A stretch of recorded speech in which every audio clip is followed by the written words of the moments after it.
Hi,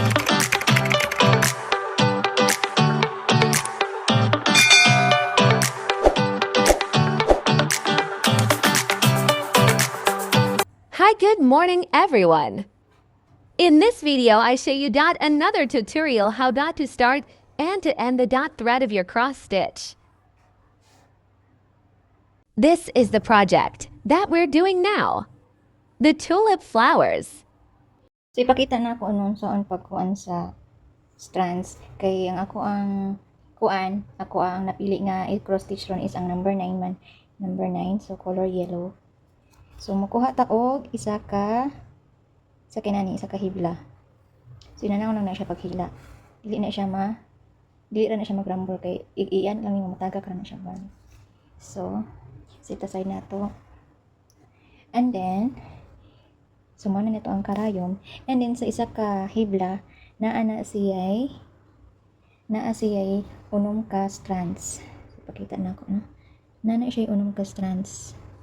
So, kaniya to ang Ada is 14 count ni siya. So, sa 14 count is tulo ka strands ang gamiton.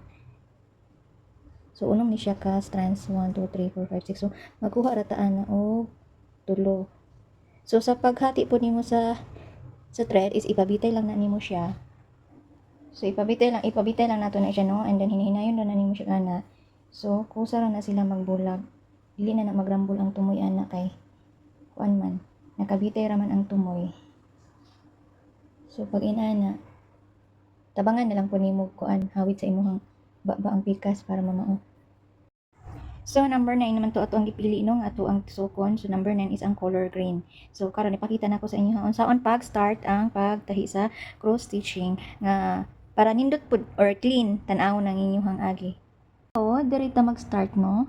So, ananaon lang na nimo pag kuan para dili na ka kung naka-frame gani ang ato ang Ada or ato ang canvas para no need na nato magsugod sa likod sa canvas. So, anaon ra na nimo siya. And of course, where is may gunting? And of course, guntingon nato ning tumoy kay wala man siya nagtupong. Here we go. So, ninayon lang na nimo siya bira nga igod jud siya maano ba? Igod jud makon ang tumoy diri sa iya ha. Maigod jud siya matabunan. So diri ara nimo isuksok. Diri mismo para malak siya. So kung bago pang inyuhang canvas or inyuhang Ada ang tawag aning tila nga pang cross stitching Ada. So kung bago pang inyuhang canvas, medyo gahi-gahi pa na siya.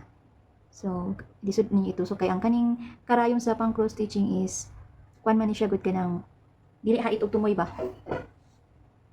So kay ang ako ang pag cross stitching is ana man niya ang sa ibabaw is ang left to right pababa man.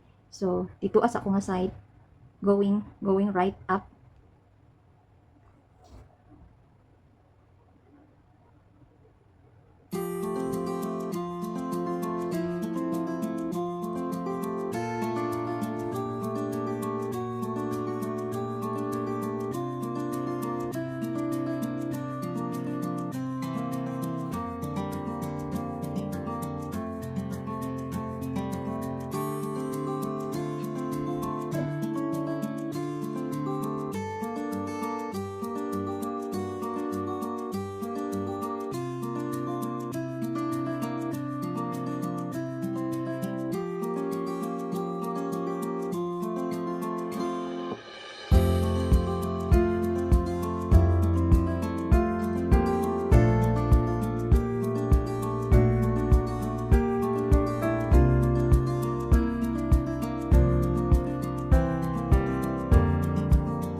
So, at this time, kay mubo naman kaayo ang thread. So, i-end na nato, no?